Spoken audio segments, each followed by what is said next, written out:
दोस्तों, अगर आपको लगता है कि आपकी किस्मत खराब है, तो आज हम आपके साथ जो कहानी शेयर करने वाले हैं वो सिर्फ आपके लिए ही है।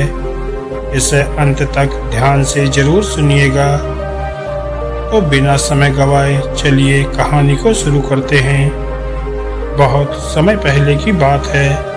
एक जंगल में एक महात्मा रहते थे। उन महात्मा की खासियत यह थी कि वे किसी का भी भविष्य बता सकते थे।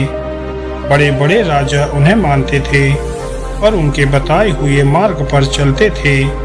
उस जंगल के बीचों बीच से एक नदी गुजरती थी और उन महात्मा की कुटिया उस नदी के किनारे पर ही थी। नदी के दोनों तरफ दो अलग अलग शक्तिशाली राजाओं के साम्राज्य थे। वे दोनों ही राजा उस महात्मा को बहुत मानते थे। वे दोनों जब भी कोई बड़ा कार्य करते थे तो उन महात्मा से सलाह लेने के लिए अवश्य जाते थे। एक दिन इन दोनों राजाओं में किसी बात पर कहा सुनी हो गई। बात इतनी बढ़ गई कि नौबत युद्ध पर आ गई। युद्ध की तारीख और समय ये दोनों तय कर दिया गया। पर जैसा कि दोनों राजाओं का नियम था कि जब भी कोई बड़ा कार्य करते तो वे दोनों उस महात्मा की सलाह लेने जरूर जाते।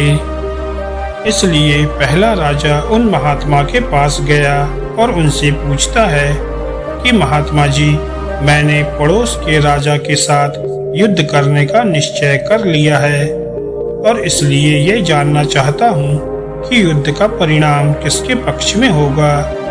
वे महात्मा कहते हैं कि यदि तुमने युद्ध किया तो तुम्हारी हार निश्चित है। फिर वो राजा महात्मा जी से पूछता है कि क्या जीतने का कोई भी उपाय नहीं है। वे महात्मा कहते हैं कि यदि युद्ध किया तो हार निश्चित है। फिर वह राजा कहता है कि तलवार म्यान से निकल चुकी है, अब युद्ध टलेगा तो नहीं, जो होगा देखा जाएगा। फिर वो राजा उसी समय वहां से चला जाता है और अपनी सेना से जी तोड़ मेहनत करने के लिए कहता है। सभी सैनिक राजा की आज्ञा मानकर जी तोड़ मेहनत करने के लिए लग जाते हैं और दूसरे दिन दूसरा राजा उन महात्मा के पास जाता है और उनसे पूछता है कि महात्मा जी, मैं पड़ोस के राजा के साथ युद्ध करने के लिए जा रहा हूँ, इसलिए मैं इस युद्ध का परिणाम जानना चाहता हूँ कि युद्ध किसके पक्ष में रहेगा। वे महात्मा कहते हैं कि जीत तुम्हारी ही होगी और उस राजा के पास तुम्हें हराने का कोई उपाय नहीं है। उन महात्मा की बात सुनकर वो राजा बहुत ही ज्यादा प्रसन्न हो जाता है और सीधा जाकर अपनी सेना को ये खुशखबरी सुनाता है कि युद्ध में उनकी जीत पक्की है। ये बात सुनकर उस राजा के सैनिक भी बहुत खुश हो जाते हैं और युद्ध की तैयारियों में लग जाते हैं। समय बीतता है और युद्ध का दिन करीब आ जाता है। ढोल नगाड़े बजाए जाते हैं और युद्ध शुरू हो जाता है। दोनों सेनाएं एक दूसरे के साथ भिड़ जाती हैं और मार काट मच जाती है। देखते ही देखते जिस पहले राजा की हार निश्चित थी, वे दूसरे राजा की सेना को ढेर कर देता है और पहला राजा वो युद्ध जीत जाता है जिसे उन महात्मा ने कहा था कि वो युद्ध हारेगा।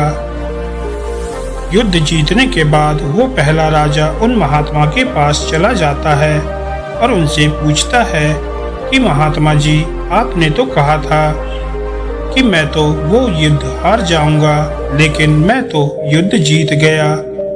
आपकी भविष्यवाणी गलत कैसे निकली? फिर वे महात्मा उस राजा से कहते हैं कि मैंने तो वो कहा था जो तुम्हारे भाग्य में लिखा था, लेकिन तुमने अपने कर्म से अपने भाग्य को बदल दिया। तुम्हारी जीत का कारण यह है कि तुमने अपने भाग्य से ज्यादा अपने कर्म को आवश्यक समझा और उस दूसरे राजा ने अपना सब कुछ भाग्य पर छोड़ दिया। उसने अपने कर्म से ज्यादा अपने भाग्य को आवश्यक समझा और पूरे समय निश्चिंत होकर बैठ गया, जिसके कारण तुम आज इस युद्ध को जीत गए और वो तुम्हारा बंधक है।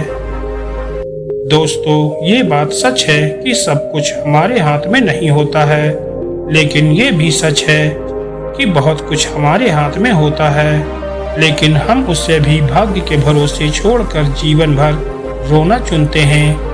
दोस्तों, लोग जानते हैं कि स्वस्थ कैसे रहा जा सकता है, लेकिन समय ना होने का बहाना बनाकर वे अपने अंदर बीमारियां पालते रहते हैं और जब कोई गंभीर बीमारी हो जाती है तो वे लोग अपने भाग्य को दोष देना शुरू कर देते हैं। दोस्तों, अगर आज हम किसी समस्या में हैं तो वे सिर्फ हमारे पुराने गलत कर्मों के कारण हैं और कल अगर हम इस समस्या से निकलेंगे तो वे सिर्फ आज के अच्छे कर्मों के कारण ही निकलेंगे। दोस्तों, अगर आप आज कुछ नहीं करते हैं तो कुछ तो होगा ही और वो आपका भाग्य है, और अगर आप आज अपनी बुद्धि का इस्तेमाल करके वो करते हैं जो आप करना चाहते हैं तो वो आपका कर्म है। तो ये आपके ऊपर है कि आपको कुछ करना है या अपने भाग्य के भरोसे बैठे रहना है। दोस्तों, ये प्रश्न आवश्यक नहीं है कि भाग्य पहले से लिखा हुआ है या नहीं, बल्कि आवश्यक सवाल यह है कि क्या हम उन चीजों को भी भाग्य के भरोसे छोड़ रहे हैं जिन्हें हम बदल सकते हैं। दोस्तों, आज की ये कहानी आपको कैसी लगी, कृपया कर हमें कमेंट करके जरूर बताएं, और अगर कहानी आपको अच्छी लगी हो तो वीडियो को लाइक करें और ऐसी ही प्रेरणादायक और मोटिवेशनल कहानियाँ सुनने के लिए हमारे चैनल को सब्सक्राइब करें। धन्यवाद दोस्तों।